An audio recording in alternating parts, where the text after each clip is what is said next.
Well, the ANC is calling for its government to lower data costs. At its recent Lekgotla, the party urged government to treat this as a matter of urgency. Party spokesperson Pule Mabe is here for this story and more. Pule, I have to start with what costs.At is saying about these possible retrenchments in the public sector. Of course, government has told us that's not the case, but costs.At is not happy regardless. Well, as government has already clarified that point, which was quite important, so that they could put this matter to rest. They have confirmed that there are no job cuts that are looming somewhere, which is good. I think what is the next step is to make sure that within the alliance, there is a very effective alliance political council. Make sure that we could continue to compare notes so that all of us are reading from the same page. Now, Marva Scott from government said that there is a possibility of employer severance packages and early retirement, which ultimately will lead to a cut down of jobs. Well, like I have said, that of course, alliance partners will continue to have these engagements, including with those that are deployed in government, to try and understand holistically the approach and what are the developments there. What I can assure you is that everything else is being done to make sure that jobs are not being shed, especially in the public service. So how does it work then if you have the Mineral Resources Department slamming mines for cutting jobs, and then ultimately, in the long run, and I'm not saying now, government is going to have to do the same thing? Hence, I am saying that it has already been clarified. Government has placed its position on record, something that I think is comforting to the party and should be comforting to all of us. There are no jobs that are going to be shared. Well, there will be jobs shared because they're going to think about offering early retirement and severance packages. Well, I am certain that in whatever else or whatever move or action, the steps that government takes, it is going to consider the economy, the conditions of our people in the country and all of that. We should allow them that space. They have spoken and restated their position in this regard. Now, costs.At is also upset with the VAT increase, and it says several other things under President Ramaphosa's leadership. It says that it's not going to just stand by and support the ANC going forward if this continues. The division and unhappiness here doesn't seem to be something that you're addressing nicely. The President of the African National Congress has spoken to a stimulus package. You'll also know that there are efforts as well within government.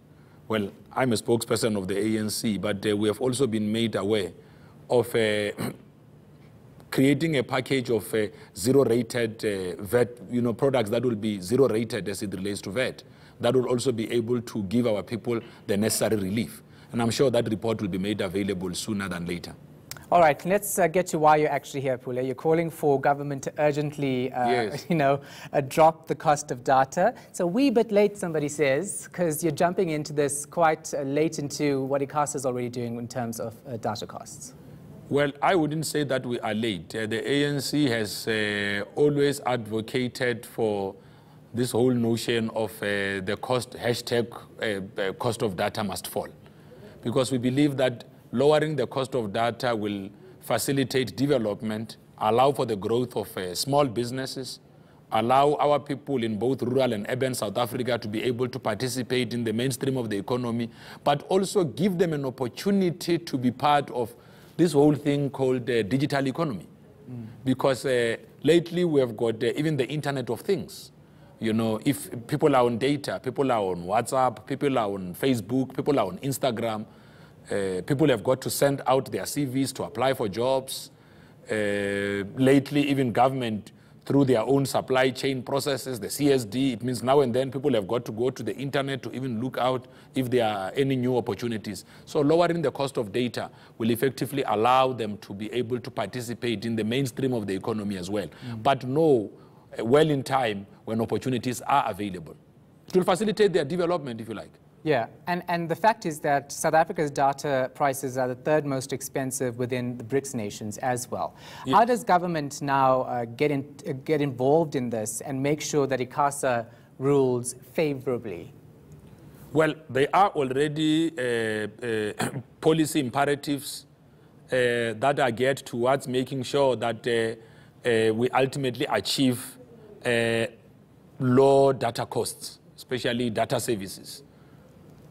And also, we have also said in our own statement as the ruling party, we have also said that we called on various stakeholders, especially mobile operators and the regulator, to work towards resolving their own disputes. Some of these disputes relate to the Code of Conduct on Electronic Communication Services.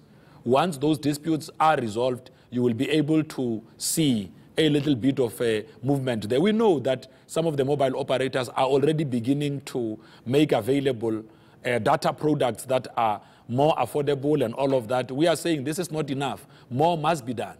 But we also encourage that as soon as you start making spectrum available, this will also accelerate the process towards the wireless wholesale open access network. So where you'll be able to consolidate the use of telephony infrastructure and ultimately lessen the cost of data. That is very important. We are also expecting that once we have lowered that, you'll also be able to facilitate investment in our own country. So there is an investment conference that is supposed to be happening in October. We expect that at that time, there will be policy certainty in terms of where we're going. Realistically, what jurisdiction do you have when it comes to actually ensuring that these data costs are lowered? Well, we are a governing party. And as a governing party, we will be custodians of policies that ultimately facilitate developments in this country. Of course, this will happen through institutions of state, including parliament and all of that. So these things have already gone through the parliamentary process.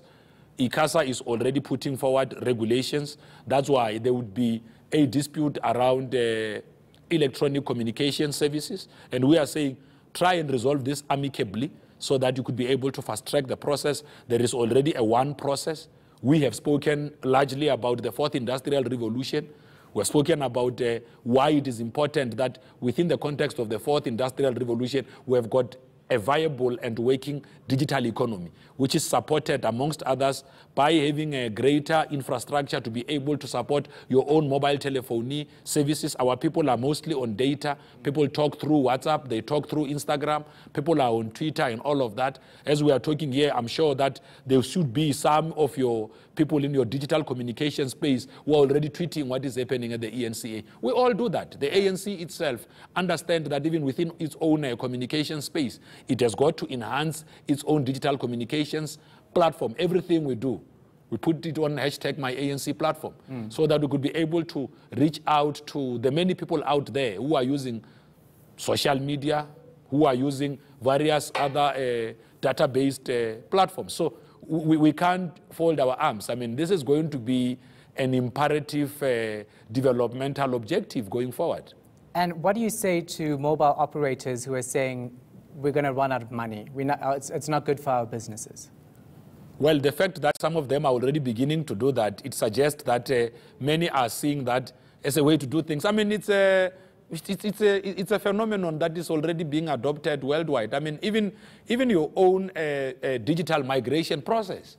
You know, I mean, if we were to implement DTT on full scale, you are likely to have more of your 404s, which is very important. I mean, today in South Africa, we've got a channel like yours, 404, which is a 24-hour, 403, yes, but you understand why my heart is there with 404. Your heart has to be with 403 as well. You know, so the point I was making is that you now have 404, which is a 24-hour news channel. You have got 403, which is a 24-hour news channel. So you add 405 as well. So this, once you start implementing DTT, your digital terrestrial television, what it will do is that it will now allow you to open the spectrum, be able to allow more people to now play a role even on the television space. Now we've got video on demand. I mean, now you watch your video on your own cell phone. I mean, the VOD is growing. It's even growing faster than your direct-to-home networks. I mean, yeah, you know. So you understand.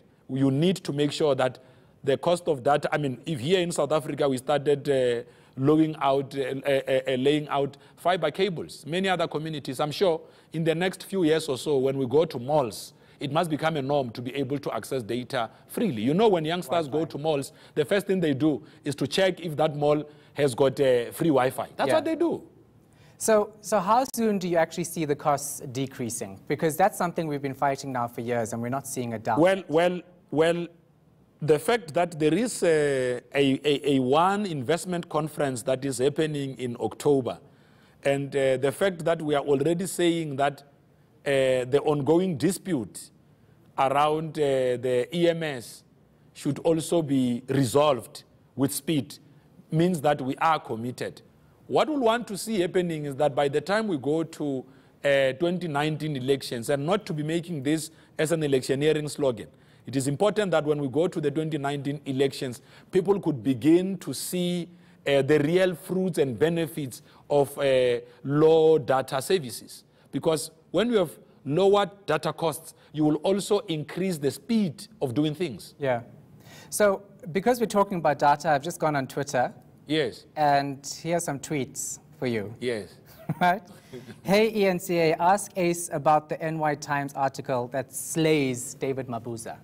Okay, no, it's good because they are saying you must ask Ace. They said you must ask Ace, but they confused you. So. No. Now you are misrepresenting Twitter.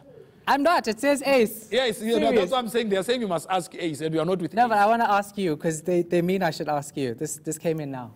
No. Look, I mean, I'm sure that there are ways through which those matters are being dealt with, and I'm sure that once the party has concluded its own work there, it will be able to come out and pronounce itself.